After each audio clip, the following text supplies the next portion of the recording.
Emiliano Martinez 2 ম্যাচের জন্য নিষেধাজ্ঞা পেয়েছে, যার কারণে সামনের 2টি ম্যাচ খেলতে পারবে না এবং এমিলিয়ানো মার্তিনেজকে ছাড়া 2টি ম্যাচ খেলতে হবে আর্জেন্টিনাকে।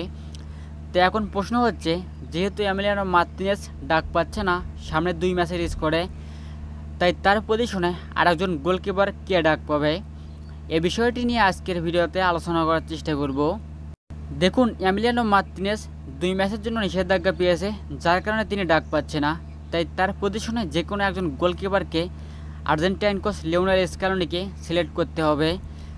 তাই হয়তোবা এমিলিয়ানো মার্তিনেজের পরবর্তীতে পাউলো গাজ্জানিগা অথবা সার্জিও রোমেরোকে ডাকতে পারে।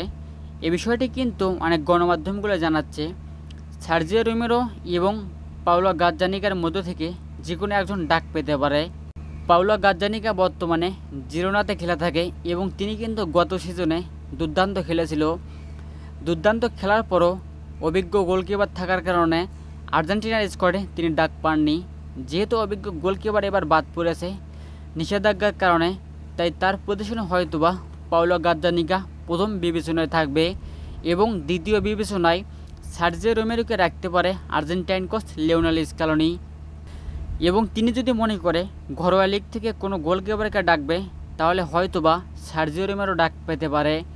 সার্জিও রোমেরো ঘরোয়া লিগ থেকে ডাক পেলেও পেতে পারে, যেহেতু ফ্র্যাঙ্কো আরমানি তিনিও রিটায়ার করেছে ইন্টারন্যাশনাল ফুটবল থেকে। তাই এমিলিয়ানো মার্তিনেজের পরবর্তীতে হয়তোবা সার্জিও রোমেরো অথবা গাজ্জানিগা ডাক পাচ্ছে। তো দেখা যাক কে সর্বশেষ ডাক পায় আর্জেন্টিনার স্কোয়াডে। এই দুইজন সর্বশেষ আর্জেন্টিনার স্কোয়াডে ডাক পেতে পারে, এমনটাই বিভিন্ন গণমাধ্যমের মতে। তো এই ছিল আজকের বিস্তারিত ভিডিও।